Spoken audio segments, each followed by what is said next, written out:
கோபி வந்து எப்பவும் மீட் பண்ணுற அவரோட ஃப்ரெண்டை பார்க்கறதுக்காக ரெஸ்டாரண்ட் போகிறாரு. அப்போ பார்த்தீங்கன்னா உட்காந்து பேசிகிட்டு இருக்காங்க ரெண்டு பேரும். இப்போ கோபி சொல்கிறாங்க, ஒரே அசிங்கமாக இருக்குடா, வீட்டில் எல்லாருமே என்னைய வந்து ரொம்பவே கஷ்டப்படுத்துகிறாங்க அப்படின்னு சொல்லிட்டு கோபி சொல்கிறாரு. அசிங்கம்லாம் என்னடா உனக்கு புதுசா? நீ எவ்வளோ விதை பார்த்துட்ட.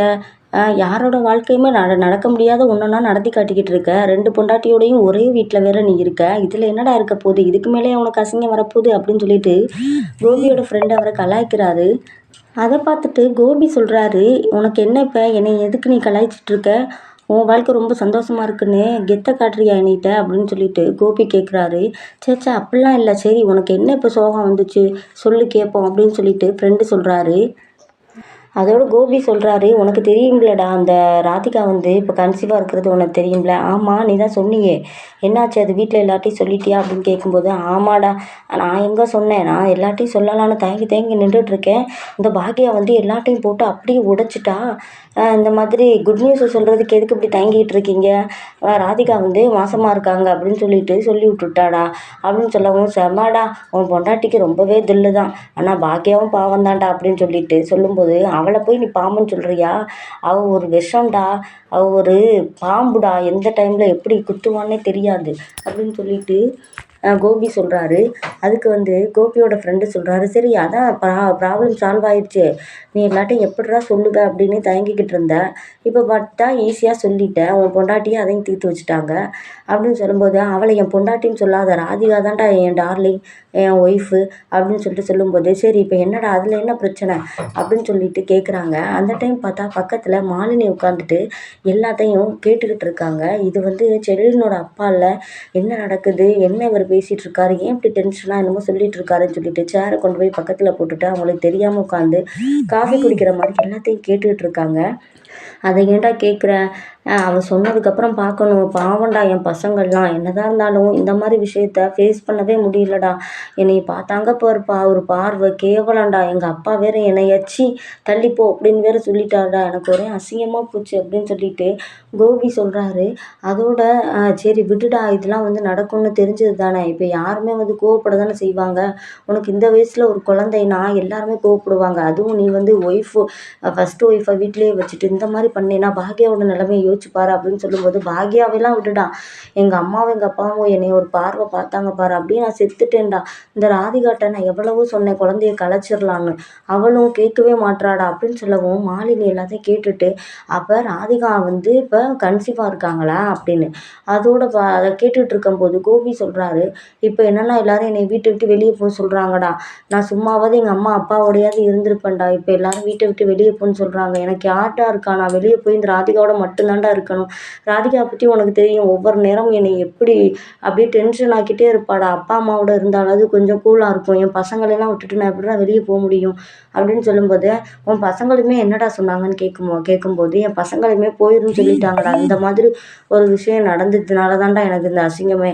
இந்த குழந்தை இப்படி பெற்றுக்கிற போகிறோன்னு தெரிஞ்சால் யாருடா என்னை வீட்டில் வச்சுருப்பான் அப்படின்னு சொல்லிட்டு கோபி சொல்கிறாரு.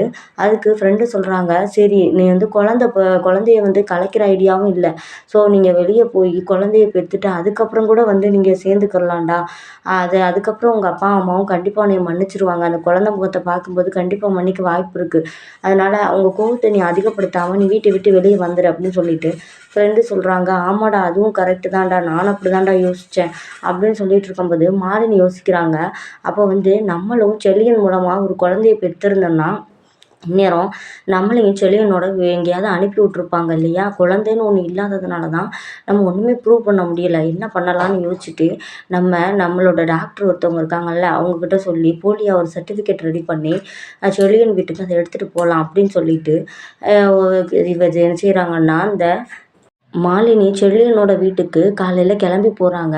கையில் இந்த போலியான சர்டிஃபிகேட்ஸையும் எடுத்துகிட்டு போகிறாங்க. போய் நின்றுட்டு பாட்டி என்ன செய்கிறாங்கன்னா, மாலினியை பார்த்துட்டு, ஏய் இங்கே எதுக்குடி நீ வந்த, மறுபடியும் என்ன கலகத்தை நீ இழுத்து விட்றதுக்காக இங்கே வந்த அப்படின்னு சொல்லிட்டு பாட்டி கேட்குறாங்க. பாட்டி நான் எந்த கலகத்தையும் இழுக்கிறதுக்காக வரல, நான் ஒரு நல்ல செய்தியோடு தான் நான் வந்திருக்கேன் அப்படின்னு மாலினி சொல்கிறாங்க. மொத்த குடும்பமும் மாடியில் வந்து கீழே இறங்கி வருது. நம்ம ஜெனி வந்து மாலினியை பார்த்துட்டு அப்படியே டென்ஷன் ஆகிறாங்க, ஷாக் ஆகியும் போகிறாங்க. எல்லாரும் கீழே நிற்கும்போது கடைசியாக தான் செழியன் வராரு. செழியன் வந்த வேகத்தில், ஏய் இப்போ எதுக்குடி நீ இங்கே வந்த, உன்னை யார் இங்கே வர சொன்னது, நீ எதுக்காக இப்போ வந்திருக்க, மறுபடியும் என்ன பொய்யை சொல்கிறலான்னு வந்திருக்கன்னு கேட்கும்போது, செழியா நான் எந்த பொய்யும் சொல்கிறதுக்காக வரல, நான் உனக்கு ஒரு நல்ல குட் நியூஸ் தான் கொண்டு வந்திருக்கேன் அப்படின்னு சொல்லிட்டு மாலினி சொல்கிறாங்க. என்ன குட் நியூஸ் சொல்ல வந்திருக்க, நீ நீ ஃபஸ்ட்டு வெளியே போ, இவளை யார் தாத்தா உள்ளே விட்டது, இவளை முதல்ல வெளியே அனுப்புங்கன்னு சொல்லும்போது, செழியா உன் மேலே எந்த தப்பும் இல்லைனா நீ எதுக்கு இப்போ பயப்படுற, நான் வந்து சும்மா தான் வந்தேன், இங்கே பாரு உனக்கு ஒரு குட் நியூஸ் கொண்டு வந்திருக்கேன்னு சொல்லிட்டு அந்த சர்டிஃபிகேட்டை தூக்கி ஜெனிட்ட, இந்தாங்க ஜெனி உங்களுக்கு இந்த நியூஸை படித்து பாருங்கன்னு சொல்லிட்டு கொடுக்குறாங்க. ஜெனி அதை வாங்கி படிச்சுட்டு அப்படியே ஜடம் மாதிரி அப்படியே நிற்கிறாங்க. செடியா என்னை இப்படி ஏமாத்திட்டீல்ல நீ, நான் நேற்று நைட்டு உங்ககிட்ட என்ன கேட்டேன், உங்கள் அப்பா அப்படி பண்ண மாதிரி மாலினியோட நீ எப்படி எதுவும் பண்ணி வச்சிருக்கிறியா, மாலினிக்கு இப்படி எதுவும் கன்சீவ் ஆகுற மாதிரி ஏதாவது சுச்சுவேஷனை நீ ஏற்படுத்தி கொடுத்துட்டியான்னு கேட்டேன்ல, அதுக்கு நீ என்ன சொன்ன செல்லியா அப்படின்னு சொல்லிட்டு ஜெனி கேட்குறாங்க.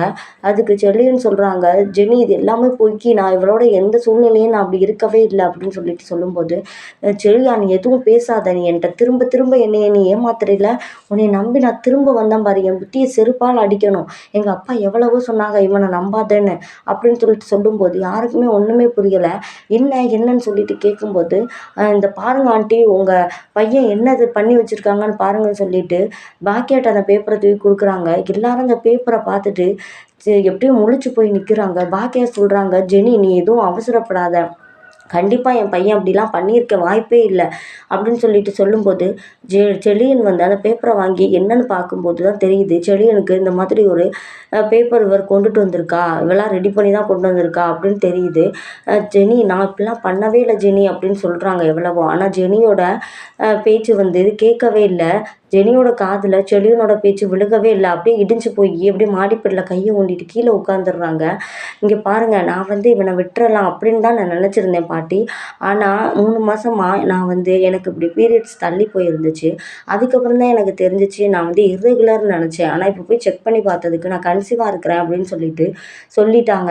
அதனால என்னைய வந்து எப்படியாவது ஏற்றுக்கங்க, என்னைய செழியனோட எப்படியாவது சேர்த்து வைங்க, என் பிள்ளைக்கு வந்து ஒரு அப்பாங்கிற ஸ்தானம் கண்டிப்பாக வேணும், தயவு செஞ்சு என்னை எப்படி சிக்கலில் ஏற்படுத்தி விட்றாதீங்க, எனக்கு அப்பாவும் இல்லை அம்மாவும் இல்லை, நான் உங்களை தான் நம்பி வந்திருக்கேன் அப்படின்னு சொல்லும்போது, பாட்டி சீ கையெடு, என்னைய போய் நீ பாட்டின்னு சொல்கிற, முதல்ல வெளியே போ நாயே அப்படின்னு சொல்லிட்டு பாட்டி திட்டுறாங்க.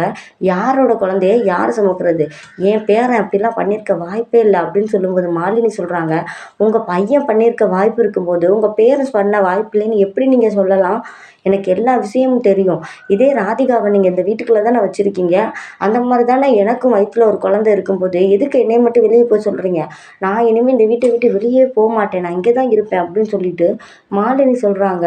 அதுக்கு பாட்டி சொல்கிறாங்க, எல்லா கதையும் தெரிஞ்சுட்டு தான் நீ இப்படி ஒரு பொய் சொல்கிறதுக்காக அந்த வீட்டுக்குள்ளே வந்திருக்கியா, இந்த பேப்பரெல்லாம் நாங்கள் நம்பவே மாட்டோம், நீ முதல்ல வெளியே போடி அப்படின்னு சொல்லிட்டு மாலினியோட கழுத்தை பிடிச்சி வெளியே தள்ளி விட்டுறாங்க. தாத்தா ஒன்றுமே பேசாமல் இடிஞ்சு போய் நிற்கிறாரு. தாத்தாவுக்கு செழியனை நம்பவும் முடியலை, நம்பாமல் இருக்கவும் முடியலை.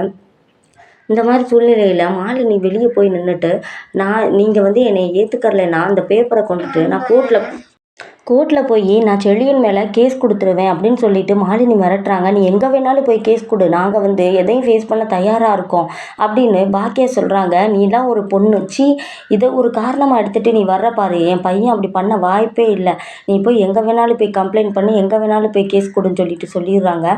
மாலினியால் ஒன்றுமே பண்ண முடியாமல் மாலினியும் அழுதுட்டு சும்மா நடிச்சுட்டு வெளியே போயிடுறாங்க. ஜெனி வந்து அப்படியே உட்காந்தே இருக்காங்க. செழியா நீ இப்படி பண்ணுவேன்னு நான் நினைக்கவே இல்லை, கண்டிப்பாக நீ பண்ணியிருப்ப, எனக்கு நல்லாவே தெரியும்னு சொல்லும்போது பாக்கியா எவ்வளோ கன்வின்ஸ் பண்ணுறாங்க.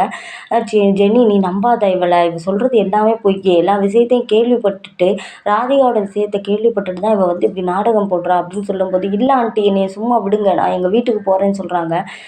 ஜெனி இது வந்து ப்ரூவ் ஆனதுக்கு மட்டும்தான், அதுக்கப்புறம் மட்டும்தான் நீ வெளியே போகணும் இந்த வீட்டை விட்டு, அதுக்கு முன்னாடி உங்கள் அப்பாட்ட போய் இதை சொல்லி இதை பெருசாக்கிறாதம்மா தயவு செஞ்சு சொல்லும்போது, செழியன் போய் ஜெனி கையை பிடிச்சிட்டு, ஜெனி என்னை நம்பு ஜெனி, நான் எதுவுமே அப்படி பண்ணல ஜெனி, எனக்கு நல்லாவே தெரியும் ஜெனி, நீ எப்பயாவது ட்ரிங்க் பண்ணிட்டு அங்கே போனியா ஜெனியா? அந்த டைமில் எதுவும் நடந்துருச்சா? நல்லா யோசிச்சு பாரு. என்னை அசிங்கப்படுத்தாத இதுக்கு மேலே அப்படின்னு சொல்லும்போது, ஜெனி உன் காலில் வேணாலும் விழுகிறேன். இப்படி கேவலமாக என்னை பேசாத ஜெனி. நான் அப்படிலாம் பண்ணலை ஜெனி அப்படின்னு சொல்லிட்டு சொல்கிறாங்க.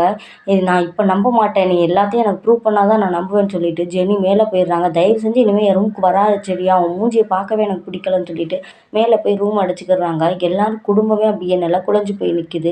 இன்னும் பாட்டி சொல்கிறாங்க, இன்னும் எவ்வளோ பெரிய அதிர்ச்சியெல்லாம் கடவுளே எனக்கு கொடுப்ப இந்த பசங்கனால. போங்கடா அங்கிட்டுன்னு சொல்லிட்டு பாட்டியும் உள்ளே போயிடுறாங்க.